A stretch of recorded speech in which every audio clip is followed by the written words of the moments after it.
कहानी की शुरुआत में हमें वाईफ्लाई नाम की एक कंपनी को दिखाया जाता है जो एंड्रॉइड वाइफ बनाती थी। और ये एंड्रॉइड वाइफ जो भी खरीदता तो ये एंड्रॉइड वाइफ उसकी पसंद के मुताबिक सारे काम करती, जैसे कि खाना बनाना और उसकी शारीरिक जरूरतों को पूरा करना। इस एंड्रॉइड वाइफ को जिस तरह से प्रोग्राम किया जाता वो ठीक उसी तरह से काम करने लगती। ये एंड्रॉइड वाइफ एकदम रियलिस्टिक लगती थी। अगर कोई उनमें अपनी मरी हुई पत्नी की मेमोरीज डाल दे तो वो ठीक उसकी वाइफ की तरह ही बिहेव करती, जिसकी वजह से हजारों लोग इन एंड्रॉइड वाइफ्स का यूज कर रहे थे। इन एंड्रॉइड्स का बिहेवियर इतना ज़्यादा इंसानों जैसा था कि कुछ ऑर्गेनाइजेशंस का मानना था कि इन एंड्रॉइड्स को भी इंसानों जैसा अधिकार मिलना चाहिए। वहीं कुछ ऐसी ऑर्गेनाइजेशंस भी थी जो इन एंड्रॉइड्स को किडनैप करके इनको आज़ाद कर दिया करती थी। उन्हीं में से एक का नाम स्केयर ऑर्गेनाइजेशन था। इसलिए वाईफाई कंपनी ने कुछ रिकवरी एजेंट्स हायर कर रखे थे जिनका काम उन्हें वापस लाना होता था। विलियम भी ऐसा ही एक एजेंट था जिसने बहुत सारे एंड्रॉइड्स को वापस लाने में कामयाबी हासिल की थी। उसके काम से खुश होकर वाईफाई कंपनी का सीईओ मैरियन उसे कहता है कि उसे उसकी पत्नी की चिंता नहीं करनी चाहिए, क्योंकि कंपनी ने उसके लिए उसकी मरी हुई पत्नी की मेमोरीज के साथ एक नई एंड्रॉइड वाइफ बनाई है जो उसे बिल्कुल उसकी पत्नी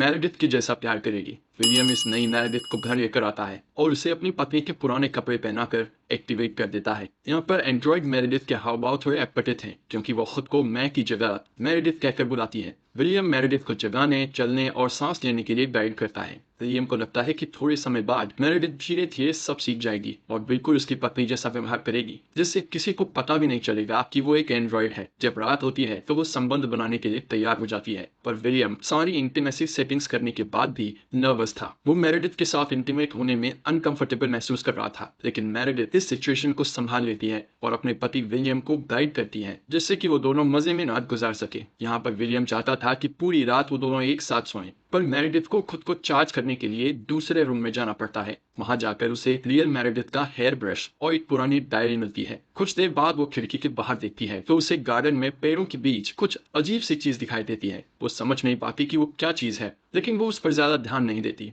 अगले दिन सुबह जब वो विलियम के लिए नाश्ता बना रही होती है तो टीवी पर न्यूज चल रही थी जिसमें कुछ लोग प्रोटेस्ट कर रहे थे। ये देखकर मेरेडिथ विलियम से पूछती है कि वो क्या काम करता है। विलियम उसे बताता है कि वो एक एजेंट है जो लोगों की सुरक्षा के लिए काम करता है। इसके बाद विलियम ऑफिस चला जाता है। वहीं घर में मेरेडिथ पुराने कपड़ों और मेकअप के सामान को खुद पर ट्राई करके देखती है। उधर कंपनी में विलियम अपने पार्टनर जैक के साथ हाल ही में हुए एंड्रॉइड्स किडनैपिंग के बारे में बात कर रहा था। यहाँ पर वो देखता है कि स्केयर ऑर्गेनाइजेशंस के लीडर रिंग मास्टर की कोई अपडेट सामने आई है या नहीं। काफी छानबीन के बाद वो उस जगह का पता लगाने में कामयाब हो जाते हैं जहाँ एंड्रॉइड्स को किडनैप करके रखा जा रहा था। यहाँ पर विलियम को टास्क मिलता है कि वो उस जगह पर जाकर उन एंड्रॉइड्स को वापस कंपनी में लेकर आए। जब वो वहाँ पहुंचता है तो देखता है कि एक एंड्रॉइड वहां से भाग रही है जिसके गले में शॉक कॉलर लगा हुआ है। विलियम उस एंड्रॉइड को शॉक देकर उसे पकड़ लेता है और उसके गले से शॉक कॉलर को निकालकर उससे पूछता है कि इस घर में और कितने लोग हैं। इसके बाद वो घर के अंदर घुसता है और पहले ही रूम में उसे क्रिमिनल बॉक्सिंग की प्रैक्टिस करता दिखाई देता है, जिसे वो आसानी से मार गिराने के बाद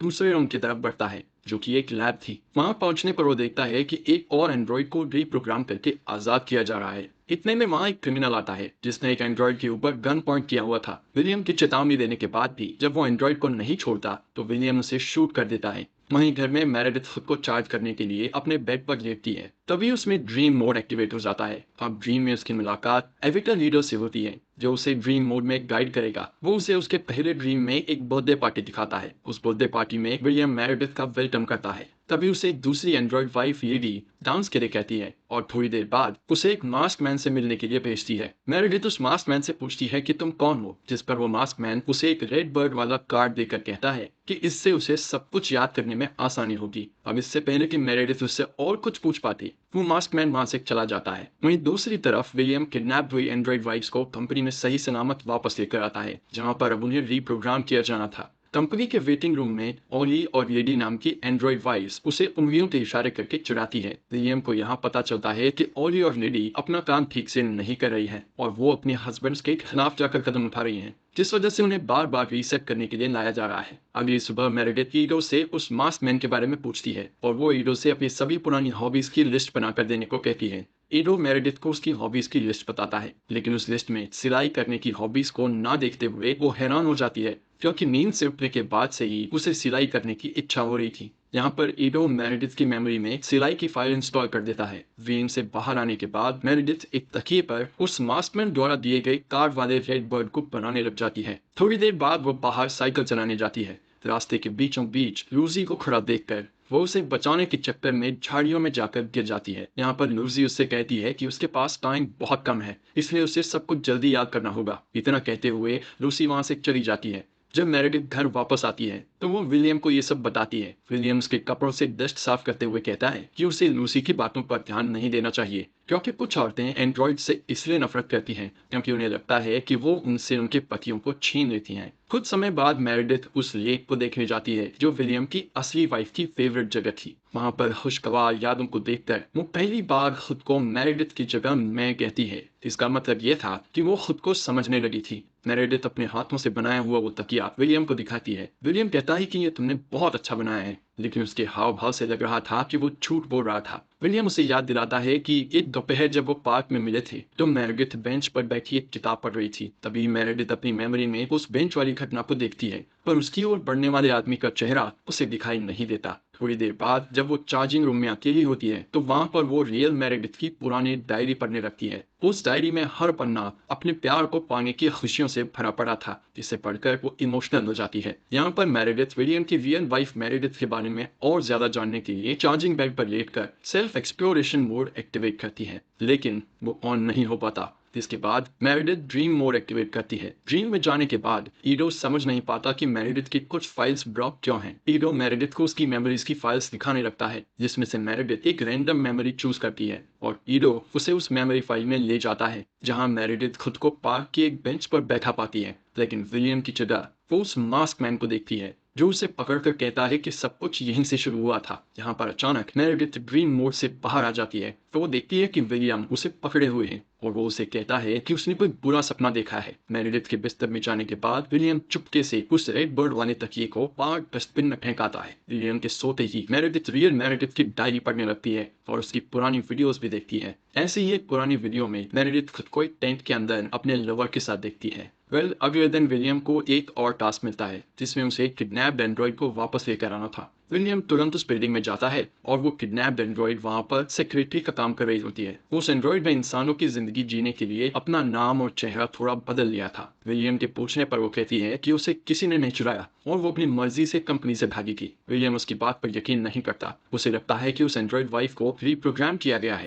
विलियम उसे अपने साथ चलने के लिए कहता है, लेकिन वो एंड्रॉइड उसे कहती है कि उसके साथ जाने की बजाय वो मरना पसंद करेगी और इतना कहते हुए खिड़की से बाहर कूदकर मर जाती है। वहीं घर पर मेरेडिथ देखती है कि लूसी चुपके से उसके घर में घुसकर बैठी हुई है। लूसी उसे खुद को मैं कहते हुए देखकर थोड़ा हैरान और खुश होती है। लूसी उसे कहती है कि मास्क मैन तुमसे पर्सनली मिलना चाहता है। लूसी मेरेडिथ को यह भी बताती है कि विलियम ने तुमसे स्कैर ऑर्गेनाइजेशंस के बारे में झूठ बोला है। यहाँ पर लूसी जानती थी कि मेरेडिथ उसकी सभी बातें रिकॉर्ड कर रही है, इसलिए वो विलियम के लिए एक मैसेज छोड़ती है। वो विलियम से कहती है कि कैनी तुमसे दोबारा मिलना चाहता है। इतना कहते हुए लूसी वहां से चली जाती है। उधर विलियम उस टूटे हुए एंड्रॉइड को कंपनी में वापस लेकर आता है क्योंकि यही उसका काम था। विलियम ये सोचकर परेशान था कि इस एंड्रॉइड वाइफ ने आखिर सुसाइड क्यों किया। उसी समय टीवी पर एंड्रॉइड बच्चों के ऐड दिखाए जा रहे थे जिनमें बताया जा रहा था कि ये एंड्रॉइड बच्चे कभी बड़े नहीं होंगे। ये देखकर विलियम का मूड और ज्यादा खराब हो जाता है, इसलिए वो तुरंत कंपनी के सीईओ मैरियन से मिलकर एंड्रॉइड्स के इस बिहेवियर के बारे में बात करता है कि आखिर इस एंड्रॉइड ने सुसाइड क्यों की। जिस पर मैरियन उसे ये कहकर समझाता है कि उसके रिप्रोग्रामिंग की वजह से ऐसा हुआ होगा, ये सिर्फ एक एक्सीडेंट है, इसलिए उसे परेशान होने की जरूरत नहीं है।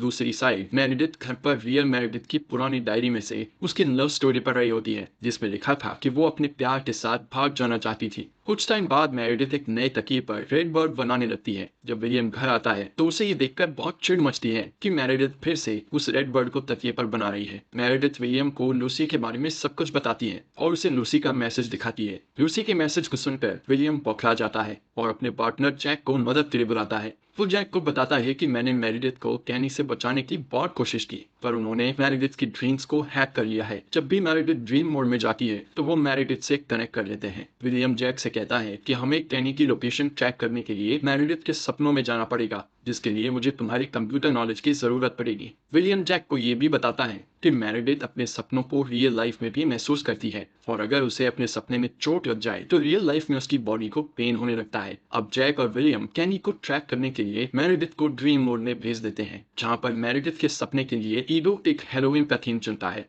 जिसके बाद मेरेडिथ खुद को स्केलेटन की ड्रेस में एक भूतिया घर में पाती है जहां हर तरफ डरावनी चीजें थी। तभी वहां वो मास्क मैन उसके ड्रीम में आ जाता है। बाहर विलियम और जैक भी मेरेडिथ की ड्रीम को कंप्यूटर स्क्रीन पर देख रहे थे। ड्रीम में वो मास्क मैन अपने चेहरे से मास्क हटाता है। विलियम और जैक देखते हैं कि ये मास्क मैन असल में कैनी ही है। कैनी मेरेडिथ को एक एड्रेस देकर उसे वहां मिलने के लिए बुलाता है। सपने से जगने के बाद मेरेडिथ विलियम से कैनी के बारे में पूछती है, लेकिन विलियम उसे कुछ भी नहीं बताता और वो कैनी को पकड़ने के लिए कैनी द्वारा बताए उस एड्रेस पर पहुंचता है, लेकिन वहां उसे मास्क पहने एक पुतले के अलावा और कुछ नहीं मिलता। तभी विलियम जल्दी से घर पहुंचता है जहां पर मेरेडिथ सही सलामत थी। वो विलियम को बताती है कि किसी ने दरवाजा खटखटाया था, लेकिन जब मैंने दरवाजा खोला तो वहां कोई नहीं था। सिर्फ एक डायरी नीचे पड़ी थी जिस पर लिखा है कि ये विलियम के लिए है। मेरेडिथ विलियम से इन सब घटनाओं के बारे में दोबारा पूछती है तो वो उसे बताता है कि कैनी और स्केयर ऑर्गेनाइजेशंस उसकी रियल वाइफ मेरेडिथ को टेररिस्ट अटैक के लिए इस्तेमाल किया करते थे, इसलिए हमने उन पूरी मेमोरीज को तुम्हारे माइंड से डिलीट कर दिया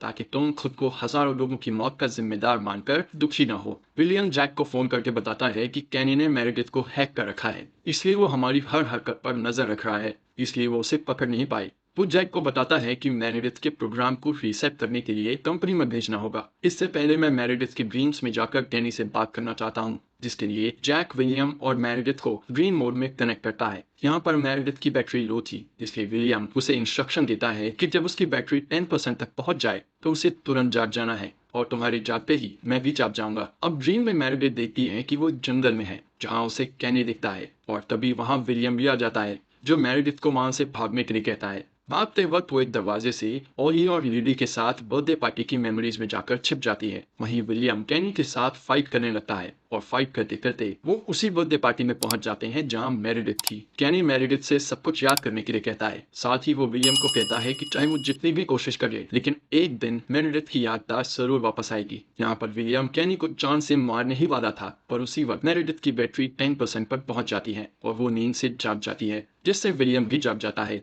और वो गुस्से होता है कि वो बस कैनी को मारने ही वाला था। लेकिन जैक को उससे भी ज्यादा गुस्सा विलियम पर आता है, क्योंकि विलियम ने जैक से कहा था कि वो बस कैनी से बात करेगा। जैक विलियम से कहता है कि मैं अब दोबारा तुम्हारी कभी मदद नहीं करूंगा। ये कहकर जैक वहां से चला जाता है। इसके बाद विलियम मेरेडिथ को कहता है कि हमें तुम्हारी मेमोरीज को रीसेट करना पड़ेगा और तुम बिल्कुल नए सिरे से सब कुछ दोबारा से सीख जाओगी। लेकिन मेरेडिथ विलियम से कहती है कि वो उसकी मेमोरीज को डिलीट ना करे, जिस पर विलियम नहीं मानता और उसे रीसेट करने के लिए कंपनी में भेज देता है। अब कंपनी में आने के बाद मेरेडिथ का वेटिंग रूम में सारी एंड्रॉइड्स वेलकम करती हैं, जैसे कि वो उसे पहले से ही जानती हूँ। वहां पर ओली और लिली उसे कहती है कि अपनी मेमोरीज को रीसेट से बचाना उन्हें आता है, इसीलिए वो उसे पहचान पाई। वो मेरेडिथ को ये भी बताती है कि किस तरह से वो सारी एंड्रॉइड्स एक दूसरे को इन्फॉर्मेशन शेयर करती हैं ताकि वो वाईफ्लाई कंपनी को बंद कराने में रिंग मास्टर की हेल्प कर सकें। वो कहती है कि रिंग मास्टर कोई टेररिस्ट नहीं है, बल्कि वो एंड्रॉइड्स को आजाद कराकर उन्हें एक अच्छी जिंदगी बिताने में हेल्प करता है। यहाँ पर मेरेडिथ को पता चलता है कि ओली और लिली कंपनी में वापस आकर दूसरे एंड्रॉइड्स को अपने मिशन में शामिल करने के लिए खुद को बार बार पकड़वाती हैं। वो कहती है कि इंसान एंड्रॉइड्स की मेमोरीज को तो मिटा सकते हैं, पर उनके सपनों को नहीं। यहाँ पर वो सभी लेट जाती हैं और एक दूसरे से अपना सारा डेटा शेयर करने लगती हैं।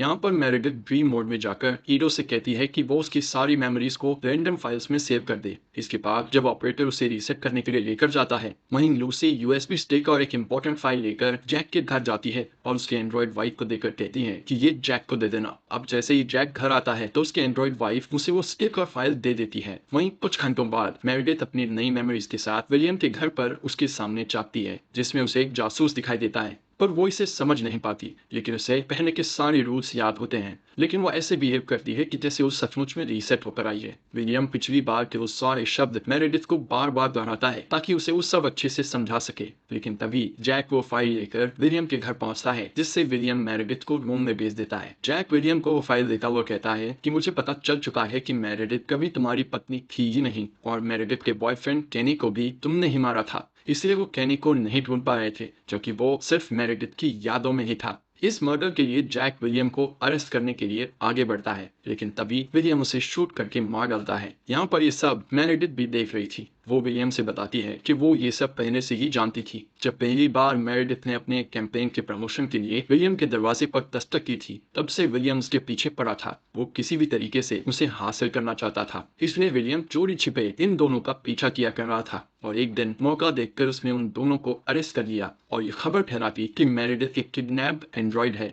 जिसे कैनी ने कैद कर रखा है। विलियम ने मेरेडिथ के गले में एक शॉक कॉलम लगा दिया जिससे लोगों को उसकी बात पर यकीन हो जाए, और इस तरह कैनी को मारकर वो उसे अपने साथ ले आया। वो बताती है कि डायरी में लिखे वो प्यार भरे शब्द, बेंच वाली मेमोरीज और टेंट वाले वीडियोस, वो सब केनी और मेरेडिथ की यादें थी। मेरेडिथ को घर लाने के बाद विलियम उसे एक अच्छी पत्नी के रूप में पाना चाहता था, पर मेरेडिथ उससे नफरत करती थी और उसकी हर बात का विरोध करती थी। इससे चिढ़कर उसने एक दिन रेड बर्ड वाले तकिए से उसे मार डाला और उसकी उंगली में एक रिंग डाल दी जिससे कि लोग उसे उसकी वाइफ समझें। मेरेडिथ की मौत के बाद जब उसने मेरेडिथ का एंड्रॉइड बनवाया तो उसमें सिर्फ वही मेमोरीज डाली जो उसे पसंद थी। अब ये सारी बातें एंड्रॉइड मेरेडिथ से सुनकर विलियम बहुत डर जाता है और हैरान होता है कि उसे ये सब कैसे पता चला। विलियम मेरेडिथ को कहने लगता है कि मैंने तुम्हें एक अच्छी लाइफ देने की कोशिश की है जहां तुम ना बीमार पड़ोगी और ना ही बूढ़ी होगी, और साथ में मेरा अनकंडीशनल प्यार भी तुम्हें मिलेगा। पर एंड्रॉइड मेरेडिथ पर इन सभी बातों का कोई असर नहीं होता क्योंकि वो रियन मेरेडिथ और उसके बॉयफ्रेंड कैनी का बदला लेना चाहती थी। इसलिए वो अपनी सारी एनर्जी को फुल करके विलियम पर अटैक करती है और तब उसे बताती है कि असल में वही रिंग मास्टर है जिसने सारे एंड्रॉइड्स को आज़ाद कराने में हेल्प की थी। लूसी ही कैनी का मास्क पहनकर उसकी मेमोरीज में आती थी जिससे कि वो उसकी मदद कर सके। मेरेडिथ का मिशन अपने काम के लिए सब कुछ रिकॉर्ड करना था। यहाँ पर मेरेडिथ विलियम के ऊपर जोर से बैठकर उसका पेनिस और उसके दोनों हाथ तोड़ देती है, और अब विलियम, कैनी और रियल मेरेडिथ को याद करते हुए रेड बर्थ वाले तकिए से विलियम का गला घोटकर उसे मार डालती है और वहां से जाते समय अपनी उंगली से रिंग उतारकर वहीं छोड़ देती है। इसके बाद मेरेडिथ अपनी बहन का स्केयर सीक्रेट हेडक्वार्टर ज्वाइन कर लेती है और अपने जैसे सभी आजाद एंड्रॉइड साथियों से प्रॉमिस करती है कि उन्हें फिर कभी रीसेट नहीं किया जाएगा। दूसरी साइड वाईफाई कंपनी में मैरियन एक टीवी न्यूज में अपने प्यारे एजेंट जैक की मौत से दुख प्रकट करता है और वादा करता है कि उसकी मौत के दोषियों को पकड़ कर रहेगा, और उसके दोषियों को पकड़ने की जिम्मेदारी वो विलियम के एंड्रॉइड को देता है। उसका एंड्रॉइड कहता है कि तैयार हो जाओ, मैं आ रहा हूँ। वहीं उसे कंप्यूटर स्क्रीन पर देखती हुई एंड्रॉइड मेरेडिथ भी गुस्से से कहती है कि हम भी तैयार हैं। दोस्तों, आप अपने YouTube channel scroll with sense को सब्सक्राइब करना मत भूलना।